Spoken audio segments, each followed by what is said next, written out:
everyone, welcome back to my channel, or if you are new here, welcome. My name is Ella and I make videos on Wicca and witchcraft. So for today's video, as the title suggests, we are talking about how you can make your own spell.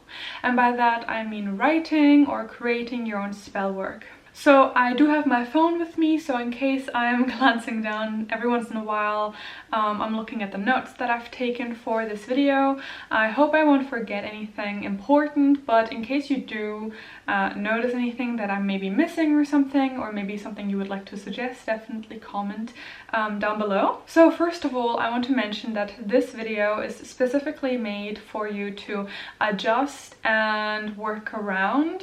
So it's very foundational or basic, let's say, and you can incorporate this either for rituals and ceremonies or a standalone spell. You can definitely also adjust this to your personal beliefs or path. I also recommend that you write all of this down somewhere, such as your working book of shadow or a scrap journal, until you transfer the perfected version into your book of shadows or grimoire, as that way you can A, revise your work and perfect it, and 2, redo your work or even analyze it, and 3, see your progress over time. So we're going to start off with the 5 W's actually. Why? Why do you need this spell? So this is a very interesting thing to start off with actually, and I suggest you write these down into your journal as well, or in general meditate and journal about it. Why do you need this spell? Are you really sure this is even necessary? A lot of times people like to immediately gravitate towards spells, but a lot of times situations can be handled without spell work. So to a certain degree, spells are perhaps not a last resort, but definitely something that, you know, should be considered, and you should take your time to make sure a spell is really necessary. So once you have figured out why you need the spell, we're going to discuss who. Who is in focus here? You or an outward subject. Now, if it is you, so it's targeted towards you, so it's protection, self-love, abundance, you know, you name it, that's one kind of topic. But if you are directing it to someone else, then I definitely suggest you to look at the consequences. If you do want to direct a spell towards someone, either get the consent of that person, or, you know, really assess why you're directing it to someone else. If it is not possible, for example, to direct it more towards you, so if, you know, for example, someone is annoying you or something, maybe protect yourself more rather than directing spells to someone else. I'm simply saying that not because I'm trying to invalidate you or your beliefs or anything like that, but simply because directing or involving other people in your spell work, you know, usually has a higher consequence range, let's say, and has more of a domino effect, rather if it's just you and your little bubble, let's say. And there's just more factors to take into consideration, and it can oftentimes become a bit more complicated or at certain times even dangerous. So I just wanted to say that and let you guys know.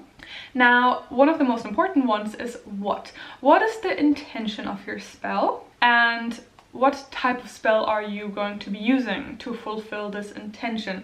Now, a note about intention. Obviously, intention is not just going to be 100% of all of the work. It's great to have good intentions, but you also need to back it up with actual work. So if your intention, for example, is to find a job, then just doing a spell work saying, I want a job, is not going to be enough. You're going to have to send out CVs and resumes and actually actively go looking. A spell is a lot of times more a helping push rather than creating the actual entire thing itself. So you can't just sit on your sofa or on your bed and create a spell and expect everything to just come to you. You know, you also have to work with the universe and kind of do 50-50. Now, what type of spell is best? It depends on what the spell is meant for. So, for example, some spells are, for example, sigils that are great for example, protection. I like to use sigils a lot in my protection, or runes, for example. I've seen a lot of popularity around the little jars being used. Now, those have a very specific type of energy around them, because they usually keep things in, or they keep the energy around the spell jar. It also can simply be just putting the things together that already is amplifying that energy for you. If you have, for example, more of a ritualistic spell, then maybe releasing energy is better and using the natural elements around you is more useful for you, rather than keeping everything in a little jar, for example, right? Or maybe you have a little pouch that you put ingredients in, and it's like a little talisman that you carry around with you. It's not static, such as the jar that you would likely have somewhere. Your jewelry or a little charm bag you would carry around with you. So just go look up what type of spells there are and what is best for your intention. When is the best time for your spell work? Now, it depends obviously on your personal path, but the usual typical ones for a witch are moon phases, and also weekly time of day, as well as the weekly days. So for example, Friday is usually associated with love and Venus, so therefore anything surrounding love or relationships could be done on a Friday, whereas, you know, anything surrounding moon's energy, maybe feminine empowerment, for example, could maybe be done on a Monday because it's associated with the moon. Or if you want some abundance and happiness, maybe Sunday is good, because Sunday is, you know, associated with like the sun, which is very, you know, happy and like yellow energy and just, you know, all that sort of thing. So definitely check out when is the best time. Another factor you might want to take into consideration is also, of course, availability. So how soon are you able to do something, and time of the year. So for example, in wintertime you might not necessarily be doing spells of growing things. You probably have that more in springtime, whereas autumn and winter are probably preferable for letting things go, or, you know, contemplating and analyzing and just pushing things away from you, protection, for example, and things like that. Another when is, when do you want to see results? So I think this is a very, very important one, because otherwise it's really hard for you to tell when it's actually worked, when your spell is complete, when has it finalized, and when is it finished. So if you have a when, so when do you want to see results, as in I want my result to come with me within a month, or this is an ongoing thing, I don't have an end date, or I want it to be as quick as possible. That's very important for your spell as well, and it will affect the ingredients that you're likely to use. And lastly, where. So obviously this also heavily depends on availability and what your situation is. So if you live in a dorm, for example, it might not be the best idea to perform it when all of your dorm mates are in the same room as you, or if you have strict parents, for example, or you live with a partner or with kids or something like that, then it might be better to adjust that time and figure out when is a good moment for you to have a moment of just yourself, and make sure that you are able to really work through the spell without being interrupted. So once you have all of these foundational things figured out, you can start your actual spell. I do suggest to be as specific and detailed as possible. Don't be humble. Just, you know, describe exactly what you want and be very, very specific, because sometimes I feel like the universe likes to be like a little sneaky. So definitely be as detailed as possible in your spell work. That will just ensure greater success. So what ingredients do you actually need to use in your spell? I do suggest using guidance from, for example, a correspondence book or even online, but definitely make sure that when you do use correspondences that you understand why that specific correspondence exists, and also make sure that it makes sense within the context of you and your environment and your beliefs. And definitely also triple check. So, you know, in cases of you finding something online, or even these days in books, some correspondences are just, where do they come from? They seem very random sometimes. So just triple check, you know, quadruple check, and make sure that the correspondence is the proper thing that you're trying to use. So for example, for a love spell or self-love spell, you would probably not use onyx, you would probably use rose quartz. Things like that have to just kind of make sense. Now, once everything is written down, you definitely need an activator for your spell to, you know, activate the spell. So you can either, for example, use an incantation, meditation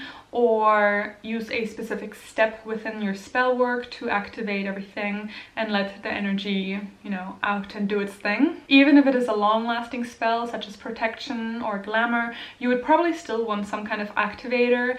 The most common one that I personally know and use the most is simply saying "so mote it be" at the end of the spell. But you can also use elements, for example. Again, it kind of depends on your spell, how quick you want the spell to work and what the spell type is.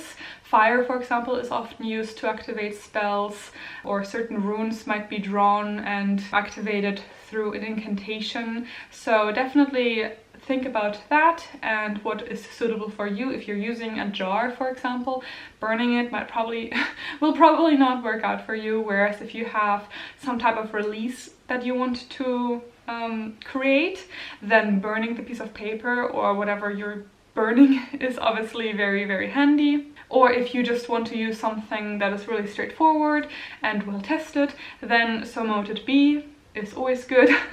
It's a nice safe bet. And a note about spells: they may not always work, and there may be several reasons as to why it didn't work.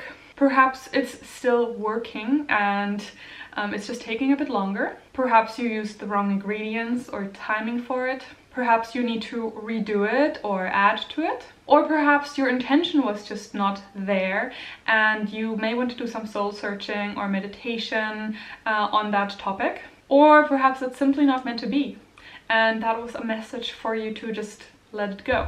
Now let's talk about ingredients as well as types of spells. Certain spells come from certain cultures, and certain ingredients are also part of certain cultures. So definitely research ingredients and spells before you do them. It's become really popular to do spells that you see on TikTok or Instagram, and whilst there is nothing inherently wrong with that, a lot of times people forget to research about it. They don't understand why they're doing it, what's the intention actually behind it, what are the ingredients that are being used, and where is that actually coming from. So best use ones that are local to you and that make sense to you and your culture. There's no point of you using ingredients that you have never seen in your life and that you would have to, you know, fly in from a different country and a different culture, and that just simply don't make sense.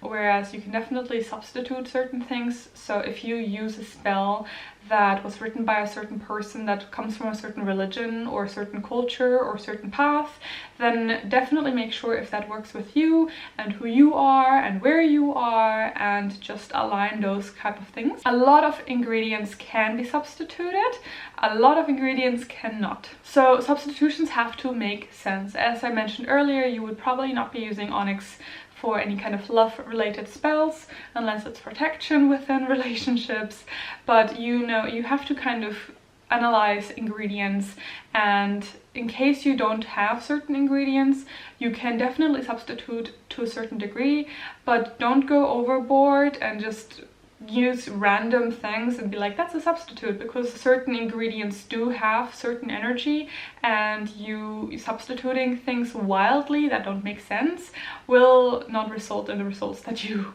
are hoping for. And another factor that comes into play is don't use ingredients that you don't feel comfortable using. So for example, if you don't feel comfortable using your own blood, bones, or animal, you know, remnants, for example, then don't use them. Even though they are very popular in certain aspects or certain paths, if you are starting out or if you don't feel comfortable doing those type of things, then do not.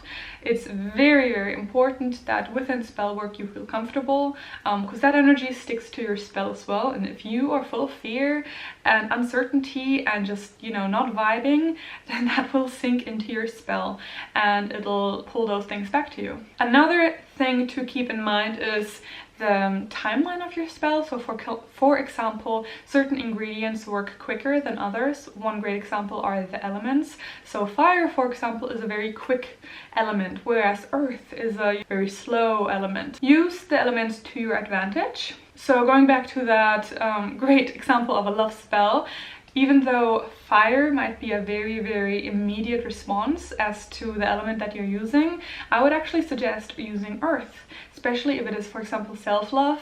You would want to nurture that and grow that with time and make it strong and make it like standing like a rock or like a tree. You want it to grow roots and be there for a while. So whilst certain ingredients or certain elements are good for one thing, do consider what your intentions are and if they work well with that. And lastly, please stay cautious and practice safe witchcraft. What I mean by that is, for example, if you're using fire, use it in a fire-safe environment.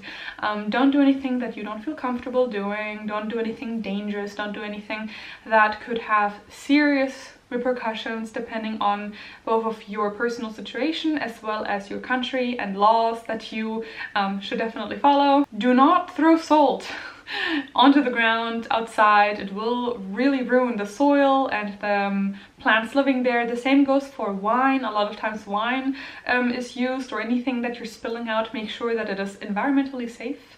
Don't throw parts of your spell out into nature if they are not biodegradable or are damaging to the environment. You know, like don't bury things or don't throw things into the water that are not meant to be there. And keep in mind that other people also live on this planet, and also other animals and creatures live on this planet. So just be very conscious of your actions and the repercussions and the things that are likely to happen with your spell, both in a physical sense and a metaphysical sense. So that is actually already it for this video. I hope you liked it. In case you did, please don't forget to give it a like, a subscribe, and don't forget to hit the notification bell as well. If you think I forgot anything in this video or you would like to add to it, please definitely comment in the description, comment in the comment area, and of course all my socials will be in the description box. And for today, thank you very much for watching. Blessed be, and see you next time. Bye!